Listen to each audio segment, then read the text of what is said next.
2025 පළාත් පාලන ආයතන ඡන්දය විමසීම සඳහා අපමුදල් බාර ගැනීම පසුගිය 3 වෙනිදා ආරම්භ වුණා.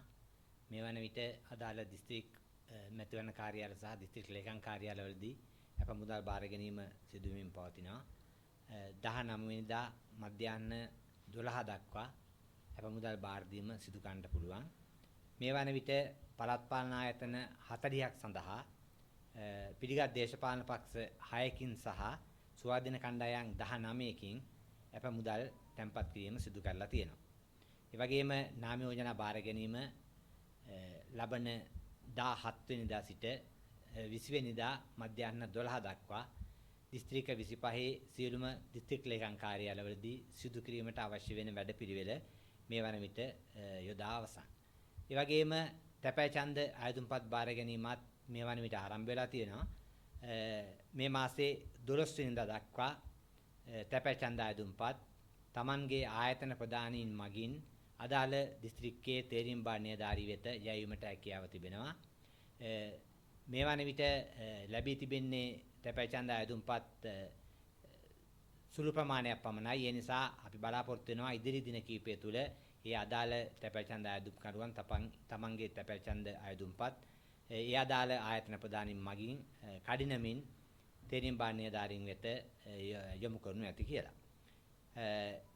පසුගිය ඡන්ද විමසීමට අදාළව බාර දී තිබුණු අපමුදල් ගෙවීම අපි ආරම්භ කරා කල් වේල ඇතුවම ඒ සඳහා 28 වෙනිදා අපි අවසන් දිනේ හැටියට නම් කරලා තිබුණේ.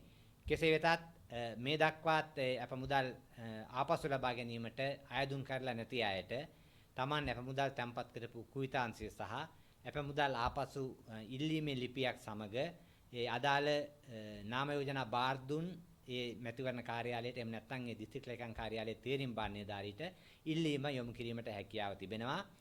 මේ වන විට මිලියන 110ක ප්‍රමාණයක් ඒ අපමුදල් ආපසු ගෙවා තිබෙනවා. තවදුරටත් අපිට ලැබෙන ඒ ආයුධම්පත් අනුව ඒ ඉතිරි මුදල් කඩිනමින් ගෙවීමට දිස්ත්‍රික් මැතිවරණ කාර්යාලවල අවශ්‍ය වැඩපිළිවෙල යොදලා තිබෙනවා. ඒ වගේම ඉදිරි සතියේදී පැවැත්වෙන නාම යෝජනා බාර ගැනීමේ කාල සීමාව සඳහා අවශ්‍ය සියලුම ආරක්ෂක විධිවිධාන මේ වන විට යොදා තිබෙන්නේ. අද දිනේදී අපි පොලිස්පතිවරයා සහ ජ්‍යෙෂ්ඨ පොලිස් නිලධාරීන් සමග සාකච්ඡාවක් පැවැත්වුවා. ඒ අනුව නාම යෝජනා කාල සීමාව සහ ඡන්ද විමසීම අවසන් වීම දක්වාම යෙදී යුතු ආරක්ෂක වැඩ පිළිබඳව සාකච්ඡාවක් පැවැත්වුවා.